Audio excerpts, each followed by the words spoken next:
eno Saudi Arabia ow'obwongo obunafu togenda kulya.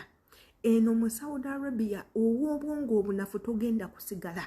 Togenda kusigaza bulamu, togenda kubeerawo olw'ensonga oli wa bwongo bunafu. Eno bwetaaga abantu abalina obwongo nga bukolerawo, obwongo nga bulowoolezaawo. Ebintu byatandise dda ottabuka. Bwe tugamba ebintu okutabuka biba bitabukidde abakozi abakola eno. Naddala Abafirika, bwe twogera ku Bafirika n'Abannayuganda mwebale kubanga tuli baddugavu. Tujjukire nti olutalo olubaddeko emabega nga tulwanirira eddembe lya mukozi munnaffe Halima lwaleetawo okweyuzaayuza, ne luleetawo obutakkaanya, ne luleetawo okwerangira, ne luleetawo okulwanagana, ne luleetawo n'okutandika okusibisa abaana abamu. Companies ezimu zatandise okukwata buli mwana eyalabikiranga mu katambi ng'alina ensonga z'ayogerako. Kati katugambe nti oba Abawarabu be basabye companies zino zitandika okuba nga zisibisa abaana be zaaleeta olw'okuba bavuddeyo ne boogera. Naye jjukira, ife abaayogera twayogera kulwanirira ddembe lyaffe ng'Abannayuganda. Yes, ensonga yajjira ku muntu omu, naye ne tukozesa eyo chance tulwanirire eddembe lyaffe. Ife be bali mu kusiba twavaayo kwogera ku ezo nsonga zituluma, twavaayo kwemulugunya, twavaayo kugamba naffe tuli bantu, twavaayo kugamba nti n'ebintu weebiti bye mutukola bannaye naffe bituluma kubanga tetuli bisolo. Kati nno eyo yokka statement yakulako Abawarabu yajjukira abantu betukolera tebaagala kusingibwa, tebaagala kugeziwala kubasinga, tebaagala muntu yenna abaako kyabasinga eva baagala kubeera nga bali waggulu.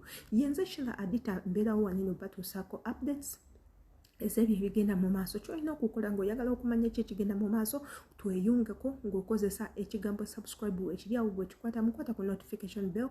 Egenda kuyamba buli video yonna gye tuteekayo egenda kuba ng'ekutuukako. Igwata subscribinga ng'ate ne notification bell tewagikwatamu. Of course videos zino togenda kuba ng'oziraba, zigenda kuba nga zikuyitako. Weeyambise chance eno ojja obeere nga otwegatako, obeere omu ku ba community members baffe ng'osubscribinze okutte ku notification bell. Videos neeno zirabe ozekkaanye okomentinge wansi awo erinnya ly'otolirabira ekifumu owangalira tujja kuba nga tukutumirako. Wabula ng'ate video ziwe like oba oziwe n'omutima bwe ziba nga zikunyumidde. Tulage ku ndowooza yonna ffe tumanye olowooza ki mu butambi bwe tukola. Olunaku olwaliro nze n'akatambi akalabala Abannayuganda bonna. Omanyi tugamba embuulirire tefa yonna. Ife obutambi tubuteekayo kiri eriggwe okubutwala oba tobutwala, okukalekaawo ng'omuntu wakakuteereddewo oba okukagoberera n'omanya biki ebigenda mu maaso. Jjukira n'okwerinda si bulindaala. Okwerinda si bulindaala oba we bakyogera. Mubeere nga mumanyi so that incident bwenti weebeegezaako okujja gy'oli obeere nga wazibuka dda amaaso. Katugende ku mwaka akatambi ke twogerako akali mu kusaasanira ku mikutu gya intaneti akatiisizza Abannayuganda. Nze nno kuno sikuyita kutiisatiisa kubanga ebintu binene ebiseera ebisinga bibeera bya ddala. Katugendeko mu katambi. Gwe wenna ategeka okujja e Saudi Arabia mbadde nsaba osookotemu ku bigere. Nkimanyi obwavu bukuluma, nkimanyi Uganda ogikooye, nkimanyi weetaaga okukola olabirire famire yo n'abaana bo, naye Saudi Arabia ennaku zino nzibu nnyo mukwano. Bw'oba tonnaba kwesunga na kukyamuukirira nnyo kugamba nti bakutwale Saudi Arabia, sooka otuule obuuze ofiisi y'ekuleeta oba kampani yo nti waliyo ku nsi yonna endala gye nsobola okugendamu nga si Saudi Arabia. Bw'aba nga aliyo ensi endala gumiikiza bakutwale mu eyo ensi. Saudi Arabia obudde buno yabulabe nnyo, eri risk nnyo. Abasajja mwabalabisizza nnyo, abasajja bakoowu. Jjukirwa tewali Mwarabu yali agaddeko kubeera wansi wa muntu yenna. No, tekibangawo. Abaana batandise okubawamba, abaana batandise okubatwala ku kifuba, abaana batandise okubakuba. Effujjo lyeyongedde ku Bawarabu likola ku Bannayuganda oba ku Bafirika. Mbadde nsaba osookottemu ku bigere ogende mu nsi endala oba osooka ogumiikizemu emyezi mitono nnyo tulabe. Keeko nno akatambi ke mbadde njagala buli Munnayuganda yenna naddala mmwepa nkuba kyeyo abawangalira mu ggwanga erya Saudi Arabia mubeere nga mukawuliriza. Njagala mumanyi nti olutalo lwe twagulawo n'Abasawudi lutalo lunene ate ng'ogyeko ebyo gw'olowooza lwaki contract tennaba kuddamu sayiningibwa ate nga yaggwako dda. Gw'olowooza lwaki? Olowooza Uganda yeetayagala kufuna ssente kuva mu Saudi Arabia? Gwolowooza Saudi Arabia ye yeemalirira teyeetaaga Bannayuganda? Of course batwetaaga, naye contract erudde okusayiningibwa olw'ensonga ebintu bye twajjanga tukaayanako ate ne tuteekawo olutalo omuli Abannayuganda okulumba abanene mu ggwanga lino erya Saudi Arabia kubanga olutalo olwalimu olwajjawo tebwataliza kintu kyonna.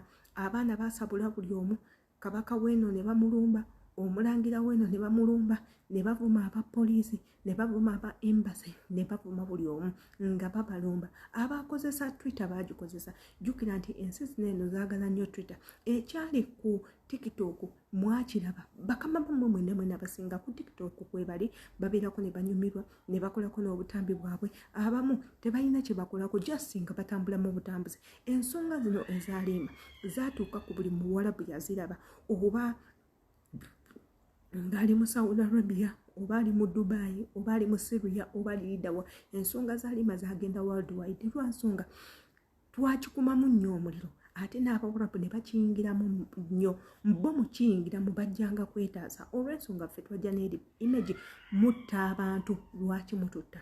Lwaki mujjamu ensigo z'abaana abajja obbakolera? Lwaki mukuba abaana? Lwaki temubasasula? Lwaki mukola bino? Ebintu ebyo mu kujja okwagala okwewolereza era mwalaba ebintu bingi nnyo byagwawo. Olutalo ne lugenda mu maaso, okuyombagana ne kugenda mu maaso, ne beerangira ebintu bingi nnyo era n'abamu ne basuubiza nti bagenda kubanga basiba abo bonna abafudde ne boogera ebikyamu ku Saudi Arabia oba Abasaudi. Era nga ne kingi waayo yakwata abaana abamu abakola akatambi k'abantu abalwana. Abaana baneno, omwana yayimirira ku kalina omukozi n'afiriminga akatambi nga boosi ali mu kulwana n'omukozi ewaka. Omukozi yayimirira ku kalina ewaabwe gy'akolera n'alaba kalina eddako nga boosi ali mu kulwanagana n'omukozi nga ali mu kkuba omukozi. Akatambi ako n'akakwata. Mukwata akatambi ako ku ssimu n'akateeka ku mikutu gya intaneti okuli TikTok. Akatambi ako poliisi we yakafuna ne bakanoonyerezaako omukozi eyakafulumiza nga bajja bamunona. Era etteeka ne liyita nti omuntu yenna aliddamu okufiriminga ekintu kyonna nga taweereddwa permission, naddala ekintu ekyo nga kirimu violence oba kirimu ebintuntu, okulwanagana, okuyombagana, ebintu webityo humiliation n'ebintu ebirala, bagenda kubanga bamuggulako omusango. Era akatambi ako kaavaako ennabe. Omwana ne bamukwata ne bamuggalira. Omwana oyo Omufiripine ne bamukwata ne bamuggalira. Era etteeka lyatandika kukola ku olwo, naye ng'ebyo bonna bayagala kuggyawo kino eky'Abafirika okuba nti tuli mu kugamba abantu bano batukola bubi, bali mu kututta n'ebintu ebirala. Kaakati nno Abasawudi obusungu bwabwe bungi. Abasawudi obusungu bwabweyongera.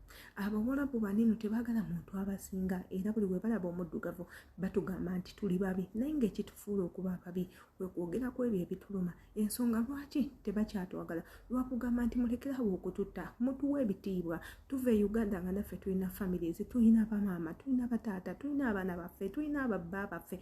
Mutuwe ku bitiibwa. Bw'oba onkoyenzezaayo ewaka tonzita. Ebyo byonna baali tebaagala biwulira, baali tebaagala nsi etegeera amazima. Jjukira ensi zino ze tukolera zaagala nnyo buli kyazo kisigale nga kiri private. Bwe kifulumira bwekiti munnange ebbonga banyiiga. Kamanye ki kyolowooza akatambi kaneno nga weyambisa comment section. Mujjukire nti nze Sheila Adita, subscribing akwata ne ku notification bell embaagala nnyo.